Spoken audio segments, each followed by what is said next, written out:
Greetings everyone, this is Waqar Corvi from TFT Perspective, and I'm going to discuss about a briefing in UK Parliament by Mr. Zulfi Bukhari and some of the PTI thugs in which they were trying to highlight that there are basically serious problems with law and order in Pakistan. There is oppression of political dissenting voices, and maybe Pakistan needs international scrutiny, and they think that probably UK Parliament can do it. Unfortunately, out of 1,450 UK MPs available, only 6 to 8 probably attended. And if you look at the video which came up, and I'm just having a look at that, the way the camera angle is being shown, it was quite, I think, a pathetic drama in which Mr. Zulfi Bukhari is supposed to be, reading something about what's happening in Pakistan, and all these, MPs, 6 or 8 of them, are basically nodding, and it appeared to be a very, very boring crowd, as it was a crowd kind of thing, and means that even in UK the show of PTI has flopped actually, because they know what is happening in Pakistan. Now the narrative being built up by Mr. Zulfi Bukhari, and then I think he was holding some spaces last night, is that state of Pakistan is under sharp focus of international community, and Pakistan government is using physical and mental torture to dismantle PTI. Female workers are imprisoned, and 26th November was a brutality. Not talking about what PTI did when the Belarus president with about 72 people's high-level delegation was in Pakistan. They were actually assaulting the state, but no need to mention that. Basically, it's and then of course Imran Khan's name is censored, and I'm talking about it, the founder's name. So I would say that this is same old tactics, and definitely Zulfi Bukhari has made a lot of money within Pakistan. Also, he's one of the expounders in the case where Imran Khan, Bushra Bibi were awarded sentences. And he's been also involved in ring road scandal and whatnot. And the way he used to manipulate the cabinet when he was in Pakistan, everybody knows that he has connections with, some high-powered people. Maybe he has some supports from some hostile agency. I am not very sure. Now, if you have, let's say, 8 MPs out of 1450 MPs in UK, so I think this is quite a flop show. And then if you want to brief, I think you can always rent a crowd. You make certain payments, and then you can have a small room. If you look at the room in which the briefing was done, and it was the UK Parliament was brief. I think this was a 14 by 20 room, which means that you could hardly play even table tennis in that. And then a boring kind of, basically presentation. I've already talked about the body language of the MPs. I'm sure Prime Minister Keir Starmer has more issues to look into UK. And I also want to actually advise the, PTI YouTubers and activists, especially in North America and UK. And they claim that they represent the diaspora. Sorry, sir, you don't represent diaspora. Is almost closer to 1.6 to 2 million in UK. And then I think getting closer between 700,000 to 1 million in the United States, and definitely more than 100,000 in Canada. You don't represent everybody. If you look at the remittances, they have increased by 30%.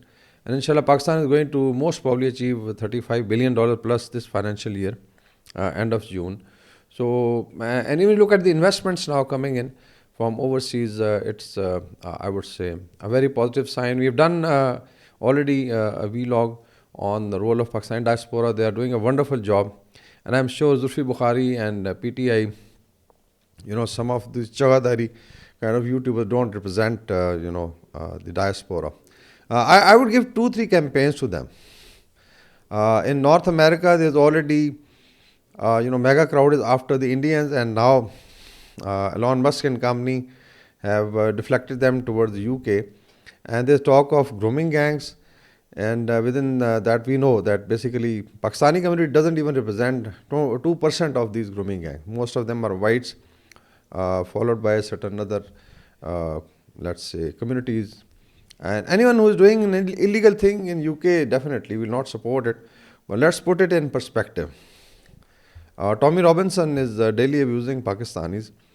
And PTI, diaspora, so-called representatives like Zulfi Bukhari or the runaway kid, who do almost daily bakwas against Pakistan and Pakistan's government and people, should actually run the campaign. Let's see how they can defend the Pakistani community, which is being actually, I would say, targeted for nothing, and they are being stereotyped. And there are calls coming from right wing in UK, as well as from people like Elon Musk. Let's see Mr. Zulfi Bukhari doing something positive about it. We also know that he made a lot of money last time when Imran Khan name was propped up for the, let's say, vice chancellorship of Oxford University, and ultimately they basically, did not even consider him. And it is heard that Zulfi Bukhari made, I don't know, but closer to $1 million. And now there is a campaign, funds being collected in name of Shaukat Khanam, but being used by these jokers outside. If you look at the case, the merit of the case, and I am sure UK government understands, and this originated from the British soil, the 190 million pound case, in which the UK government or their, let's say, authorities decided that this should be handed over to Pakistani government involved Malik Riaz. And then how it was whitewashed, one adjusted against Malik Riaz, fines by Supreme Court of Pakistan, which is closer to $3 billion. So these 190 million pounds were adjusted in that account. And somebody got, a kickback in form of lands. And one was Farah Gogi, the other was definitely Imran Khan and Bushra Bibi, and a couple of others. And Mr. Zulfi Bukhari was definitely one of the, trustees, or part of the board of governors. And this so-called Al-Qadir University was supposed to give education on spirituality. So all told, I think this is the total character of this guy who is trying to now basically defame Pakistan. And I'm sure he may be having support from some British intelligence agency, the way he is operating, the way he's, otherwise people don't have time for such nonsense. So they were basically, laying objections and criticizing Pakistani government and the state of Pakistan. Even they talked of 26 November being something that was, and now you look at the 9th May assault on the military garrisons and martyrs monuments. Then PTI crowd would say that basically why the military didn't open fire on them. And here on 26 November when they were assaulting Islamabad, trying to ransack it, and they had confrontation with law enforcement in which a couple of people lost life on both sides. Now they say that why the bullets were fired. So I am sure this is a very, very absurd kind of narrative, and nobody buys it. And I could see comments under the this so-called briefing to British parliamentarians that please subscribe and like and pass the let's say this video, because nobody was actually watching it. It was so boring. So all told, I think it's a legal case in which the punishment has been awarded. But definitely there are beneficiaries, including Zulfi Bukhari, including Mr. Mirza Saab, and they are the ones who actually trapped the founder of PTI.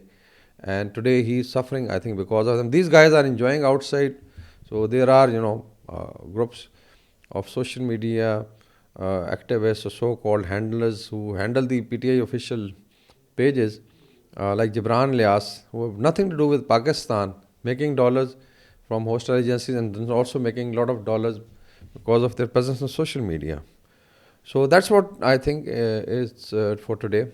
I'm sure Pakistani people have so many other things to worry about and think about it. Thank you so much.